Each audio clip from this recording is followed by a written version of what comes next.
I think basically it was to look at changes in EEG frequency as the amount of alcohol that you imbibed increased. And of course, being students, this is right up our alley. And then when I finished my honours degree, I applied for a job at the NIPR. At that time, the only posts vacant were in what was called applied social psychology and in Skipper's section, stats. I stuck it out for a year and then went to see Dev Chisel, who was second in command at the neuropsychology division. He said that I could have a job, and so at the end of that year, which was 65, I transferred to neuropsychology division. So from 66 to 93, I worked in the neuropsychology. Nelson became assistant director of the NIPR in around 76, and they made me head of the division after a few years. And I was head until 93, when the whole bang shoot was closed down. We kept our clinical program going, and we got into training not only of technicians, but also of neurology registrars, again from the Joburg Hospital.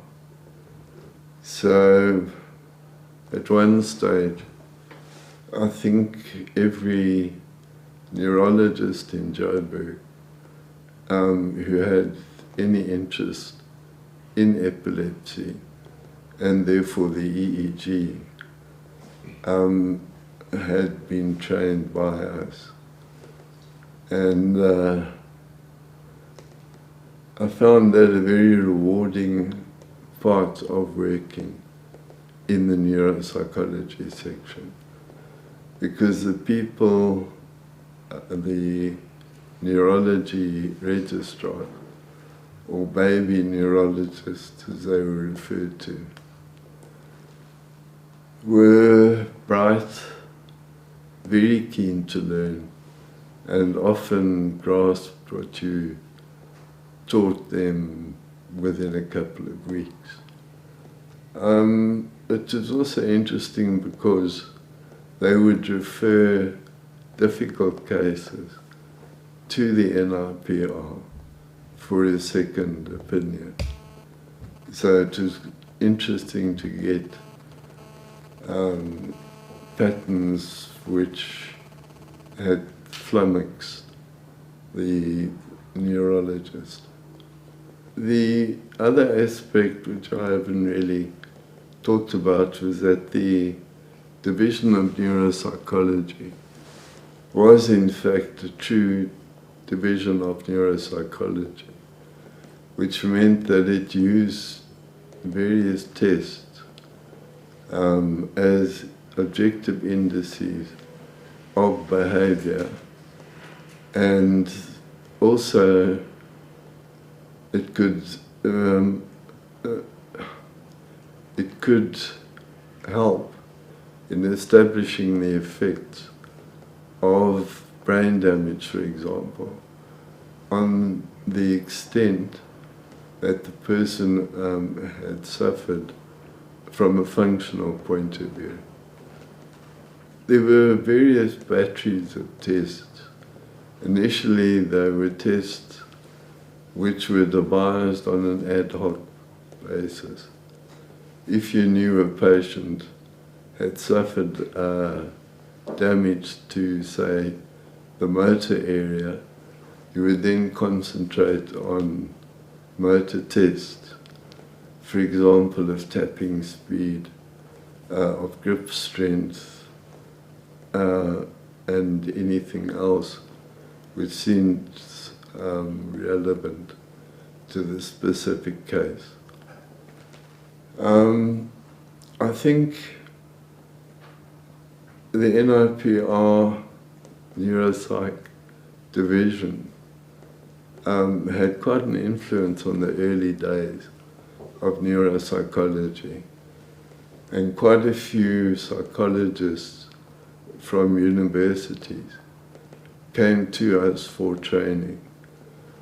At a later stage, neuropsychology test batteries became commercially available, and we bought one of the first in the country and trained some academics in how to use it and what to use it for and how to impart what the battery did to their students.